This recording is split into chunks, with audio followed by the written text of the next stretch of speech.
What's up guys, it's Miranda with Serious Dance and Fitness, and today I'm going to be taking you through a dumbbell lower body workout. The only thing you're going to need for this workout is an exercise mat and a pair of dumbbells. I'm using about an 8-pound weight, but do a weight that's comfortable for you so you don't have to switch out the weight between every exercise. We are going to start off with just some basic squats, so go ahead and rack those dumbbells up above your shoulders, rest them there, and we're just doing a basic squat right here. Going down low, keeping the knees over the toes, keeping that core engaged, and that back flat on the way down and the way up. Just adding a little bit of extra weight to this to kind of get us warmed up and get our legs working. This is a great way to start to progress your squat.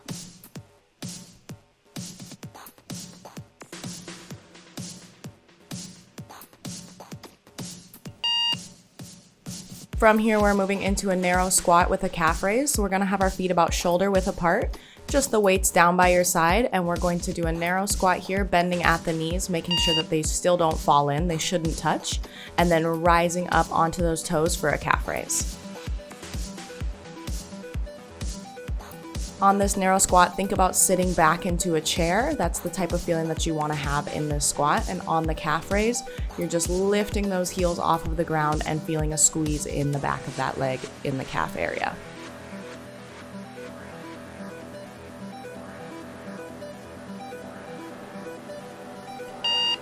Next thing we are moving to is some deadlifts. So again, we're going to stand about shoulder width apart.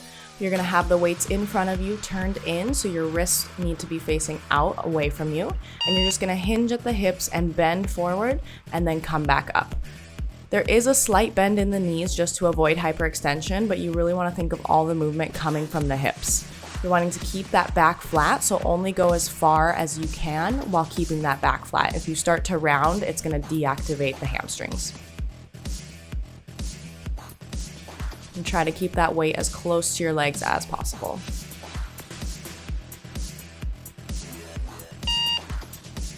Next thing is going to be a sumo squat pulse. So we're going to turn out those legs, stand a bit wider than shoulder width apart, and point the toes out at a 45-degree angle. Hold the weights in front of you, and then we're going to drop down into a wide squat.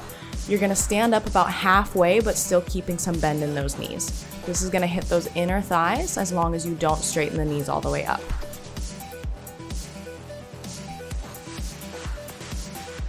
Think about still trying to keep those shoulders back even with the weights in front of you. You still want to feel a pinch in the shoulder blades and the back to be as flat as possible. Don't lean too far forward.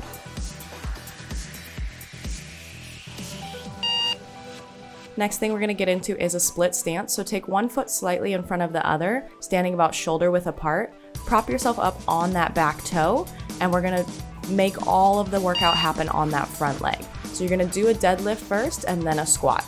The back leg is just there for your balance. You're not really activating it or working it too much. Focus just on that front leg. So in that deadlift, same rules apply. Keep the weights as close to your leg as possible. Keep the knee as straight as possible and hinge at the hips. And then in those squats, get nice and deep and make sure that we're keeping that knee over that toe.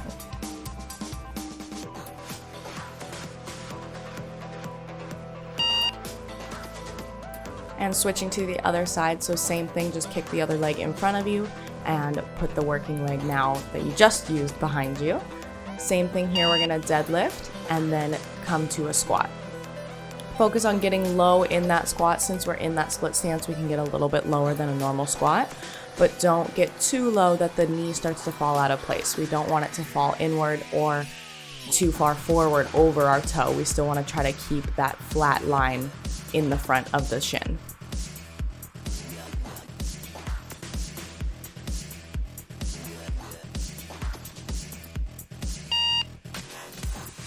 Next, we're moving into a side lunge to a curtsy lunge combo. So you're just gonna hold the weights up by your shoulders again to kind of keep them out of the way of your legs. And you're gonna do a side lunge and then take that same foot and step it back behind you into this curtsy lunge, also known as an X lunge.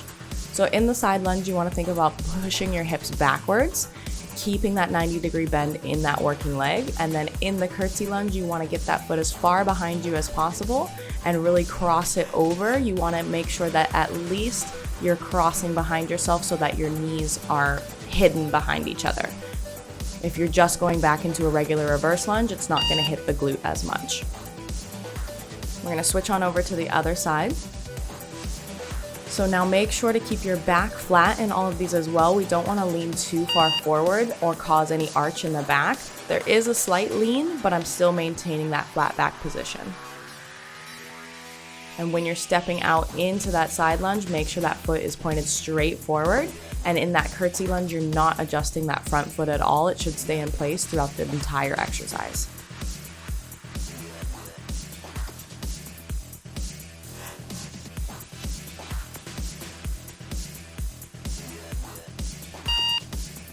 Next thing we're moving into is some prisoner squats. So get close to that mat. You're gonna rack the weights up above your shoulders again.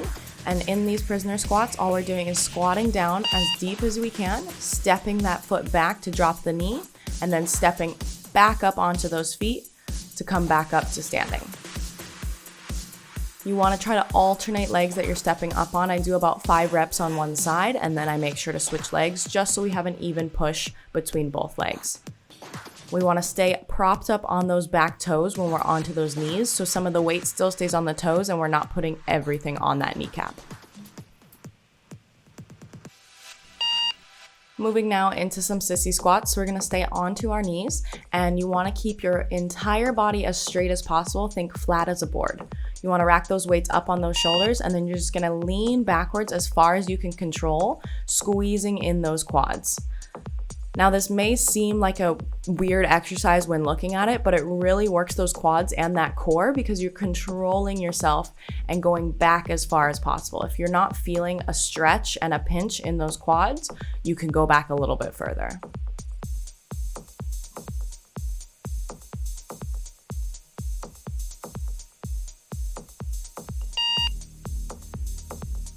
Next thing, we're gonna do some single leg good mornings. So you're gonna have one knee down and then the other leg just propped out to the side, kind of like a kickstand.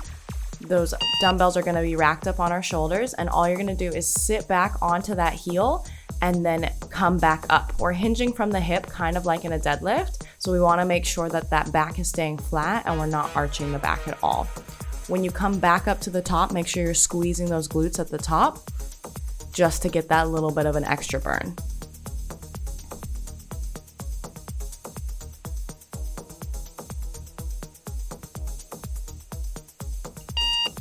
And switching on over to the other side now. So put that other knee down, take the other leg out as a kickstand. You're not really working anything on that kickstand leg. It's just there for your balance and support. So really focus on keeping your whole body over that working leg. The more weight we can put on that working leg, the more effective the exercise is going to be.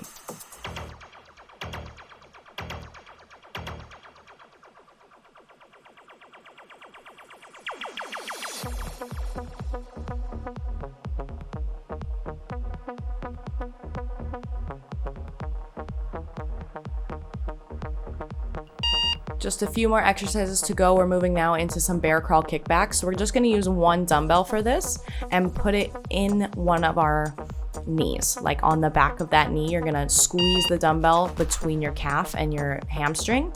We're in this bear crawl position and you're just lifting the leg up to the sky, keeping that core engaged. Now, if this is too much, go ahead and drop that knee down for just a regular kickback, but adding this weight really forces you to maintain that flex position of the foot and really keep the glutes and the hamstrings activated by trying to make sure that weight doesn't fall. Switching sides, go ahead and stick the weight in the back of the other knee. Squeeze between your calf and your hamstring to make sure that weight doesn't fall out. And then you want to get up into that bear crawl position so that knee is slightly hovering off of the mat. Our shoulders are right over our wrists and our core is engaged while this leg is working. Go at a slow and controlled pace because we are making this a core balance. If you're going too fast, you might risk losing that balance, and we want to make sure we're still working on the glutes more than trying to hold this plank.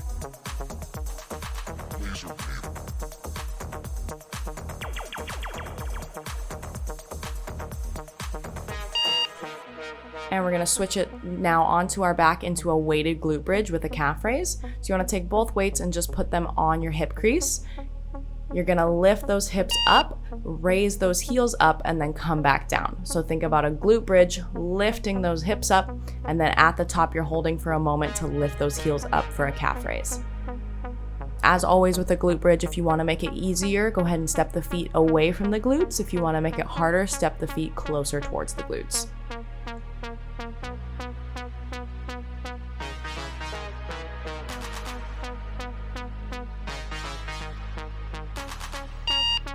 And you are done. Let's go ahead and stretch it out. We're gonna get into this figure 4 position. So just put one foot on the front of the knee and turn out. Grab underneath that hamstring and rock back and forth from side to side. Go ahead and switch sides when you're ready and figure 4 on the other side, just really stretching out that glute. My cat is just everywhere in this video. Her name is Serieux, by the way. And we're gonna go ahead and flip on over into a lunge stretch, a little runner stretch for that hip flexor. You can keep that knee down on the ground and then reach back and grab that foot if you wanna stretch out that quad a little bit more, or just stay into that lunge and keep stretching out that hip flexor. Switch over to the other side when you're ready. Again, grab that heel behind you if you wanna get more of a stretch in the quad. And very nice work today, you guys.